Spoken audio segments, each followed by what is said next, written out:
میں اپنے دوستوں کو یہ بات کہتا ہوں اور میرے والد گرامی بھی ہمیں یہ تعلیم دیتے تھے، اور میں آپ سب کو یہ ترغیب دیتا ہوں کہ مسجدوں میں گو خادم موجود ہوتے ہیں دور موجود کے اندر جو صفائی وغیرہ کا انتظام کرتے ہیں.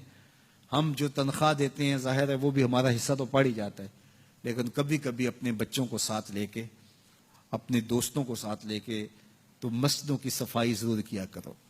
سال میں ایک دفعہ تو ضرور کر لیا کرو، اگر ہر مہینے کو ایک دن مقرر کر لیا کرو کہ آج کیا کرنا ہے. ہم نے کسی قریبی مسجد کی صفائی کرنی ہے.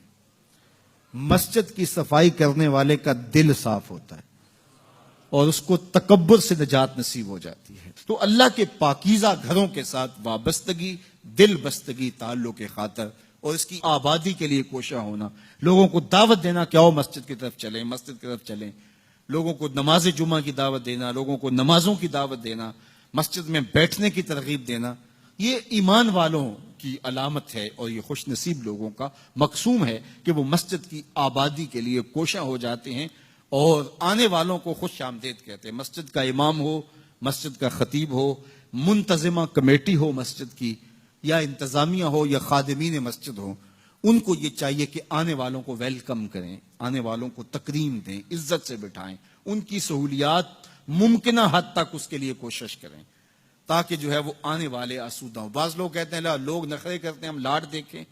بعض منتظمہ کمیٹیاں وہ ایسٹ انڈیا کمپنیاں بن کے بیٹھ جاتی ہیں اور وہ آنے والوں کو وہ ہر وقت مسجد کے صدر، اور یہ نشے میں ہوتے ہیں کہ میں مسجد کا صدر ہوں، میں مسجد کا سیکٹری ہوں، میں مسجد کا جو ہے وہ عہدے دار ہوں. خادم ہو تم مسجد کے، اور وہ مسجد کی خدمت کرے اور آنے والوں کے لاڈ دیکھیں.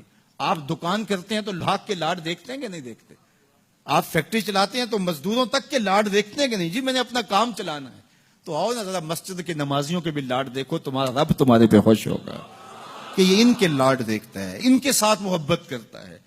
اور بعض کا تو ہمارے کچھ نمازی جو پکے نمازی ہوتے ہیں وہ سجدوں کے تو پکے ہوتے ہیں لیکن ان کا دل ابھی تک جو ہے وہ پختہ نہیں ہوا ہوتا. وہ اس زوم میں ہوتے ہیں کہ ہم نمازی ہیں اور نئے آنے والوں کو تنقید کا ہدف بناتے ہیں، نئے آنے والوں کو تنقید کے نشانے پہ رکھ لیتے ہیں. یہ بعض کا یار موبائل ہی کھلا رہ جائے اور کسی کا بجنے لگ جائے، یہ کسی نے جان بوجھ کے تھوڑا کھلا رکھا ہوتا ہے، یہ غلطی سے رہ گیا تو موبائل بجنے لگ جائے تو یوں گور کے دیکھتے ہیں جس طرح اس کو کھا ہی جائیں گے. میاں ایسا نہیں ہے. مسجد نبوی سے بھی کوئی مقدس جگہ ہو سکتی ہے. اللہ کے محبوب تشریف فرماتے، صحابہ بھی جلوہ فراستے. ایک دیہاتی آیا، بدو تھا، اس کو آداب کا پتہ نہیں تھا، وہ مسجد کے اندر پیشاب کرنے بیٹھ گیا. کچی جگہ تھی، وہاں بیٹھ گیا پیشاب کرنے.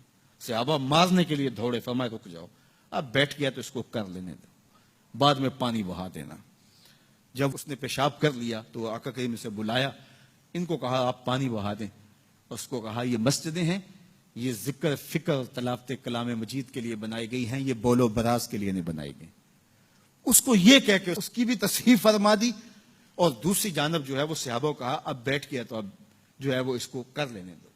یعنی اس بات سے ہم سمجھ سکتے ہیں کہ آپ آنے والوں کی کس طرح دل جوئی کر سکتے ہیں. لیکن ہمارے ہاں تو یہ ہوتا ہے کہ ایک آدمی اس نے چلانی تھی ٹیوب اور ہاتھ لگ گیا پنکھے پہ اور موسم تھا سردیوں کا، تو سردی کے موسم میں اگر کسی نے پنکھا چلا دیا ہے مسجد میں آ کر کے تو ظاہر اس نے غلطی سے چلایا تو اس کو تو کہنے کی بھی ضرورت نہیں، وہ خود اپنے اندر شرمسار ہے. لیکن سارے اس کو گھورنے لگ جائیں گے، مذاق کرنے لگ جائیں گے یا اس کو جو ہے وہ تانے دینے شروع کر دیں گے. تو یہ رویہ، یہ شریعت ایسے رویے کی اجازت نہیں دیتی. دل جوئی کرو، پیار کرو. تو آنے والوں کی دل جوئی کیجئے، ان کو محبت دیجئے، ان کو پیار دیجئے، ان کے لیے سہولیات فراہم کیجئے. بعض وہ ہمارے جلدی جلدی پنکھے بند کر دیں گے کہ نماز ہو گئی، جمعہ ہو گیا، پنکھے بند کر دیں گے، جی اب وقت ہو گیا نکلو یہاں سے. مسجدوں کو کشادہ رکھیں. کشادہ دل لوگوں کے ہاتھوں میں مسجدوں کا نظم و نسق دیں جو کشادہ مزاج کے ہوں اور جو لوگوں کے لیے سہولیات فراہم کریں. اللہ کے گھر آباد ہوں. مسجدوں کی تعمیر، مسجدوں کی تزئین اور مسجدوں کے ساتھ وابستگی، مسجدوں کے ساتھ دل بستگی، یہ اہل ایمان کی علامت ہے. جس طرح نمازیں ہماری رمضان المبارک میں فرض تھیں ہمارے اوپر، رمضان المبارک کے گزرنے کے بعد بھی ایسے فرض ہیں. جس طرح جمعۃ المبارک کا اہتمام رمضان میں ہم کرتے تھے، ماہ سیام کے گزرنے کے بعد بھی اسی طرح ہمارے اوپر جمعہ فرض ہے. تو ہمارے ہاں یہ جو کلچر ہے کہ رمضان المبارک کے بعد نمازی سکڑ جاتے ہیں، تو اس کلچر کو ختم ہونا چاہیے. اسی طرح سے نمازوں کا تسلسل رہے اور نماز جمعہ کا تسلسل رہے.